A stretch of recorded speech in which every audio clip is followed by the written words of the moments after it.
Thank you guys for tuning in to another video by Chefstiny. Today we're going to be making fried salmon bites. I'm so excited. I've been wanting to make these for a long time. As always, the ingredients list and the instructions will be in the description box below. Make sure that you guys give this video a thumbs up and subscribe to my channel. Also wanted to give a shout out to my current subscribers. Thank you guys for 500. Let's go for 1,000 next. So instead of using an egg as a binder, I'm making a homemade buttermilk. If you have regular buttermilk, that will work as well. There are a couple of easy ways you're able to make your own buttermilk at home with ingredients you probably already have. So just look those up on Google. These just happen to be the ingredients I have right now.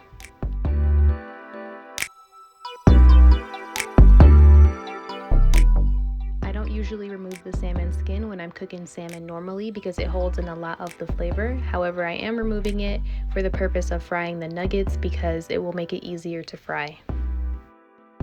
Be careful not to tear the salmon meat when removing the skin. Next, chop your salmon into large cubes. I like to keep them big so that the meat does not dry out while cooking and so that the meat does not fall apart.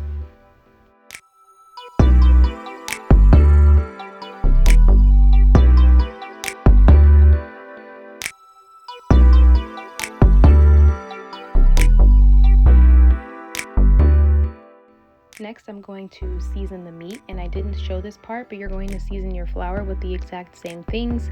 I used a fish seasoning, Old Bay, Lowry's seasoning salt, pepper, garlic powder, and onion powder.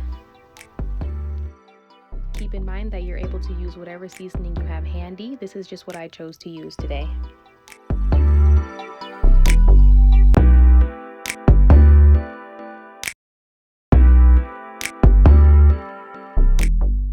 Mix it up until it's evenly coated. Next, you're going to add your salmon to your buttermilk mixture. I added it a little bit at a time to make sure that all of them were evenly coated.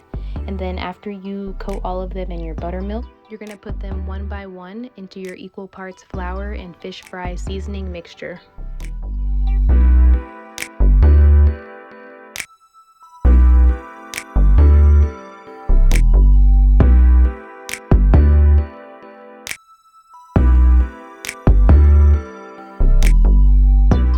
Once your fish is evenly coated, you're going to add it to a medium heat oil pan and fry it for about 3 to 4 minutes on each side.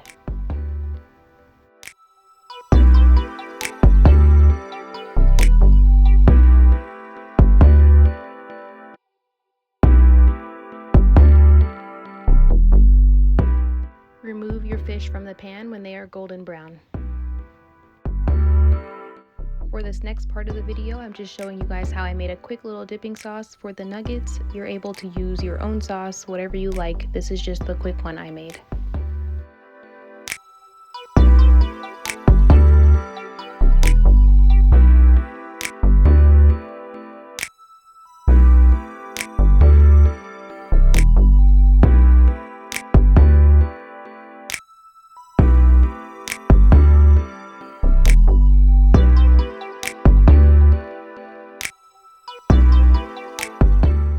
And no, it doesn't need parsley, but I'm going to add some anyway because it makes it look pretty. And that's it. You have your quick and easy salmon bites. This was my first time making it. I thought they turned out really good. Here in the video, I'm just trying to show you that the inside is still nice and juicy. It's still nice and moist. The fish did not dry out during frying. This dish works great as an entree or as an appetizer. When you guys get a chance to try it, let me know what you think in the comments. Thank you all for watching and thank you for subscribing to my channel. Make sure you stay tuned to see what I cook next.